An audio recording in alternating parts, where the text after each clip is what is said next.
What a weird passage to hear this morning. The beginning of Advent, the countdown to Christmas.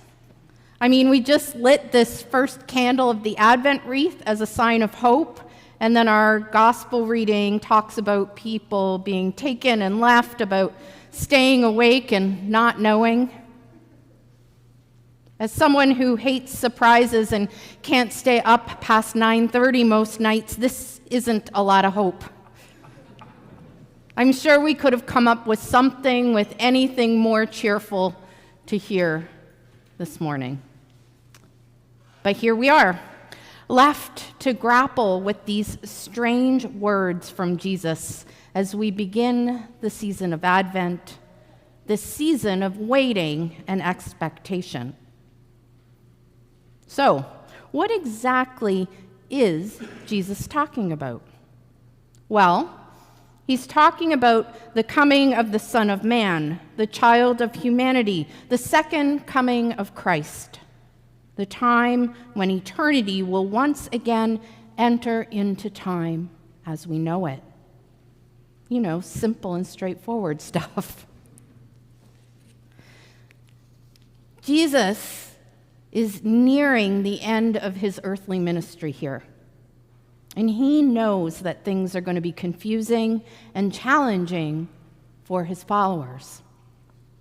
Here he's speaking directly to his disciples, his closest friends, whom he's going to task with carrying on his mission. And the ministry that they'll live out is not going to look the way they think it will. In this moment, the disciples think theirs is going to be a ministry of triumph. They think that they're going to be the ones on top, living in the ivory tower, calling the shots. And Jesus is trying to prepare them by sharing that things aren't going to be all sunshine and lollipops. If we back up a bit in this chapter of Matthew's gospel, Jesus talks about nations rising up against nations, famines and earthquakes, false prophets, and love growing cold. And the disciples want to know when, which makes sense to me. When exactly will all this happen? Because if we know when, then we can prepare. We can weather the storm and maybe even come out the other side unchanged. But to this, Jesus says even he does not know the answer. No one knows, neither the angels of heaven nor the Son, but only the Father. Jesus goes on to say, therefore you also must be ready. And if we were to keep reading, we'd come across a bunch of parables about what being ready might look like, including stories of bridesmaids waiting for their wedding day, a bunch of advice about managing someone else's wealth, and separating sheep from goats. Really helpful, Jesus. Maybe that's why, for some, this passage has captured so much of their time and their energy, because it is such a confusing text. There are those who have tied themselves up in knots trying to figure out exactly when all of this is going to happen. When Christ will return and the world, as we know, will cease to exist. Sometimes this is called the rapture. The last prediction was this past fall, September 23rd or 24th, but we're still here. For others, it's not been so much about when, but about if they're going to make it. Will they be taken or left? Earlier this week, I gathered with colleagues over lunch, and we were talking about this gospel passage. And someone shared that they knew kids who would legitimately pray for the rapture to come overnight if they didn't get a chance to finish their homework. Another spoke about someone growing up in a church that prefaced every announcement with, "If the Lord tarries." In other words, the church picnic will happen next Sunday as long as the rapture didn't come before then. And we laugh, but can you imagine being a kid and hearing this over and over? Can you imagine being an adult and hearing this over and over? If this has been part of your experience and it's wounded you in some way, I'm sorry. I'm here to tell you that, well, yes, these words of Jesus, they're confusing. They aren't meant to scare us, nor are they a code to crack. That just doesn't align with who we've come to know Jesus to be. What then can we glean from these words? It's interesting to me that amid all the unknowing, Jesus' call is to stay awake. Now, as I've already pointed out, staying awake isn't something I'm great at, so I did a bit of digging and was happy to learn that the original Greek word translated here to awake is more about being watchful, about being present. This isn't about staying up past your bedtime.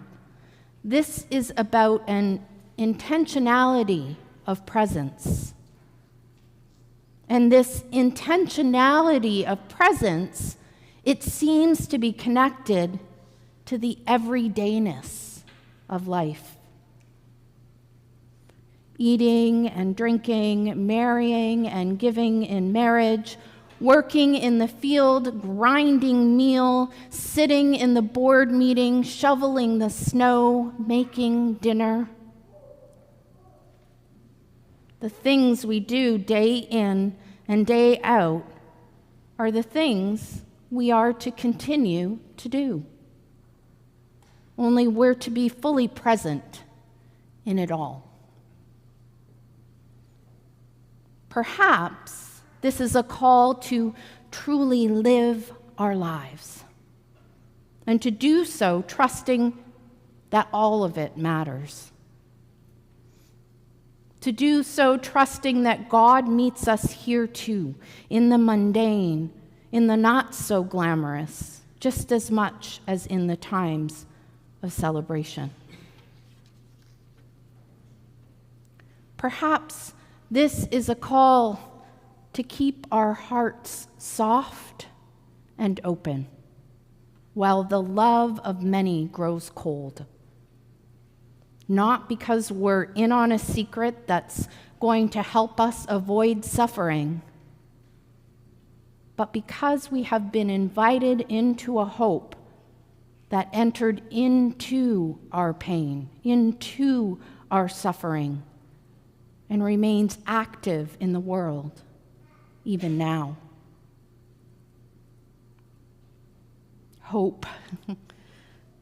I think that hope often gets mixed up with wishing, compared to a penny being thrown into a fountain or blowing out candles on a birthday cake. And sure, wishing can be a really fun thing to do. But hope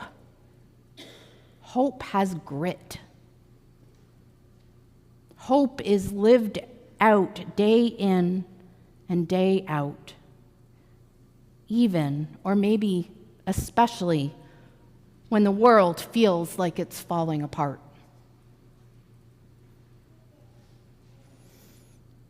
Not that long ago, I was halted by a photo and a headline.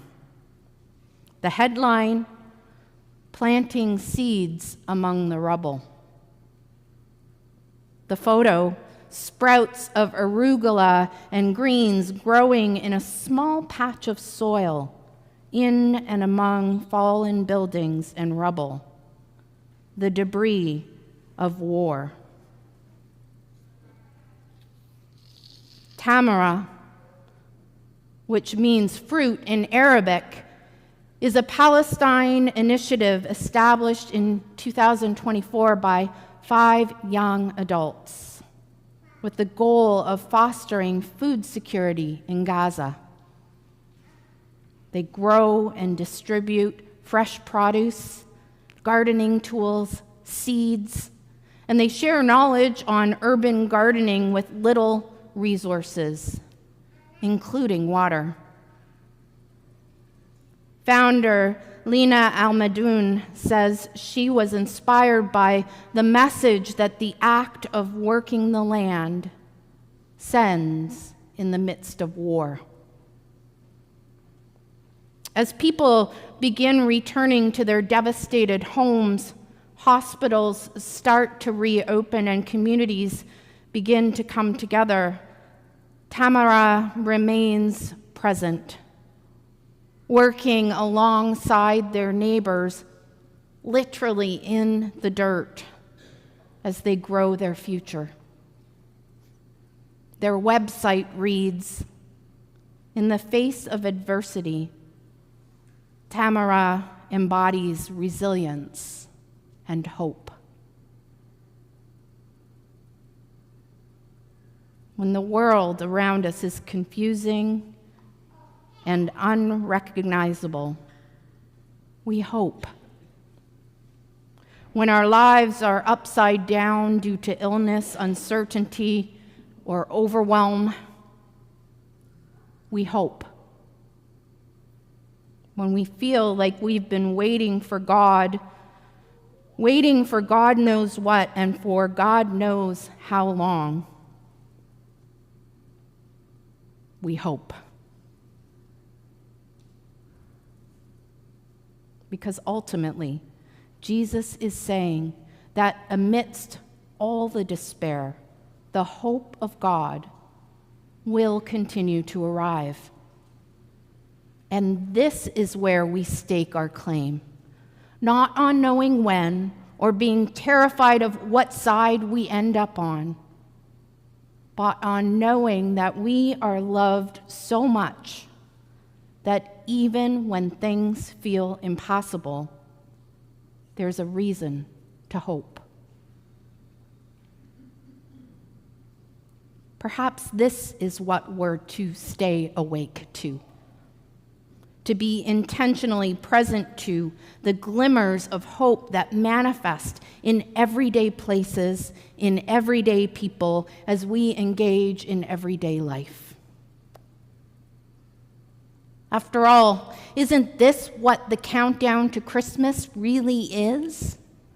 The celebration of hope entering into the everydayness of life in a strangely normal way, as a baby named Jesus, who will indeed come again, but who beckons us to witness to and share God's love, awake to the hope that is all around us, not just during Advent and Christmas, and not only at some unknown future time, but right here and right now.